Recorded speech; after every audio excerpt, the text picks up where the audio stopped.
సిద్ధంగా ఉన్నాం. ఇందాక కలెక్టర్ దృష్టికి తీసుకొచ్చారు. ఇది పైకి మనం ఎంతవరకు వెళ్తాం ఆగుదామంటే ఒకటే మాట చెప్పారు కలెక్టర్ గారికి. 1 కిలోమీటర్ నడిస్తే కానీ సాధక బాధలు తెలియవు నాకు, కనీసం నేను నడవాలి నేను. అలాంటిది నలుగురు డోలీ పట్టుకొని ఒక గర్భిణీ స్త్రీని పట్టుకొని ఎంత ఇబ్బంది పడతారో బాధ నాకు తెలియాలంటే ముందు నేను నడవాలి, నేను నడుస్తాను దీనికని చెప్పాను. తిరుపతి తిరుమల వెంకటేశ్వర స్వామికి నేను కొండెక్కా. ఆయన్ని ఒకటే కోరుకున్నా, నన్ను కష్టాలు తీర్చమని, ప్రజల కష్టాలు తీర్చమని నేను ఆయన కోరి కొండెక్కాను. ఈ రోజున నేను మన కొండెక్కా, మన కష్టాలు తీర్చమని. నా పక్కనే ఉన్న పంచాయతీరాజ్ కమిషనర్ గారికి కూడా, అడిషనల్ జాయింట్ సెక్రటరీ వారికి కూడా ఒకటే చెప్పాను.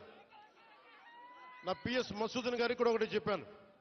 మీరు ఈ రోడ్డు వేసే లోపు ముందు కనీసం ఈ రోడ్డుని రోడ్ రోలర్లు పెట్టి కొంచెం శుభ్రంగా నడిచేలా చేయమని కోరుకుంటున్నా.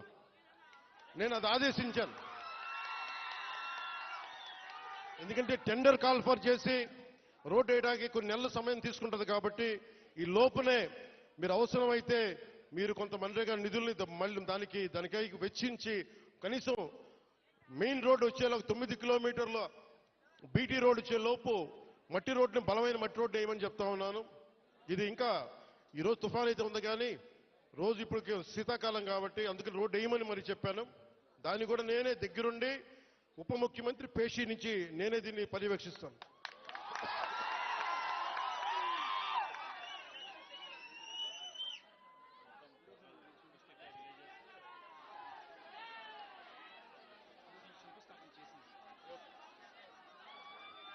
నేను మొన్న కొంచెం కూర్చోవాలి మీరు అందరూ అక్కడ. మొన్న ముఖ్యమంత్రి గారితో గౌరవ ముఖ్యమంత్రి ఒక్క నిమిషం గౌరవ ముఖ్యమంత్రి శ్రీ చంద్రబాబు నాయుడు గారి ఆఫీస్కి వెళ్ళి ఆయన పేషీకి వెళ్ళి ఒకటి తెలియజేశాను. సార్ 70 సంవత్సరాల మనకి స్వాతంత్రం వచ్చిన తర్వాత కూడా ఇంకా పిల్లలు ఇబ్బంది పడతా ఉన్నారు. మన్యం ప్రాంతంలో రోడ్లు లేవు. ఎట్లయినా మీరు అంటే నిధుల కొరత ఉన్నప్పటికీ గత ప్రభుత్వం డబ్బులు సంపూర్ణంగా ఊడ్చేసింది. మీకు మద్యం మీద ధర పెంచి దాని మీద కూడా డబ్బులు చేసుకున్నారు. 25,000 కోట్లు భవిష్యత్తులో ఇంత తాగుతారని చెప్పి దాని మీద కూడా డబ్బులు తీసుకున్నారు. దాదాపు ఎన్నో వేల, దాదాపు 15,000-20,000 కోట్ల రూపాయలు అప్పులు తీసుకున్నారు, ముఖ్యంగా 3 జిల్లాలకు సంబంధించిన ఆస్తుల మీద. ఇవన్నీ డబ్బులు తీసుకొని కూడా రోడ్డు వేయలేదు. మరి ఏం చేశారు అభివృద్ధి అంటే మీరు ఆలోచించండి. గత కాలంలో ఒక్క మంత్రి అన్నా వచ్చాడా మీరు చెప్పండి.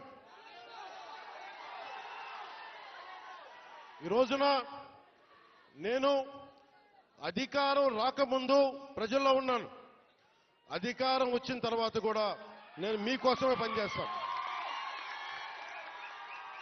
ఇక్కడున్న యువతకి నేను ఇదే మీకు మాటిస్తున్నాను. ఈ రోజున మన సాలూరు నుంచి నేను ఒకటే మాటిస్తున్నాను. నేను మన మన్యం ప్రాంతాలు యువతకి ఉపాధి కల్పించేలాగా టూరిజం వైపు కానీ చాలా మంది ఇక్కడికి మీకు ఉపాధి అవకాశాలు కల్పించేలా నేను ఇక్కడున్న స్థానిక రాజకీయ నాయకులు, అన్ని పార్టీల రాజకీయ నాయకులతో పాటు మన గిరిజన వర్గ పెద్దలతోటి అందరితో మాట్లాడి ఒక బలమైన పరిష్కార మార్గం తీసుకుంటాం. అందుకే నేను ప్రతి 2 నెలలకు ఒకసారి 3 రోజుల పర్యటన పెట్టుకుంటాను మన జిల్లాలో.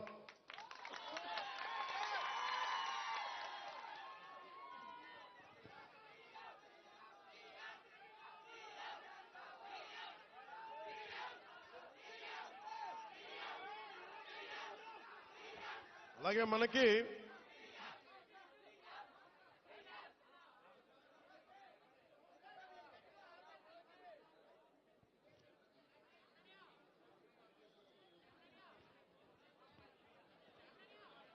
ముఖ్యమంత్రి గారికి ఒకటే చెప్పాను, దాదాపు 4,000 గిరిజన తాండాలకి రోడ్లు కావాలి.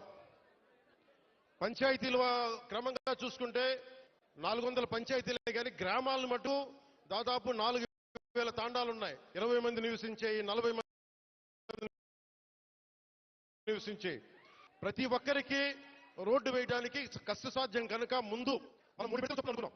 ముఖ్యమంత్రి గారి దృష్టికి తీసుకొచ్చింది, ప్రధానమంత్రి గారి దృష్టికి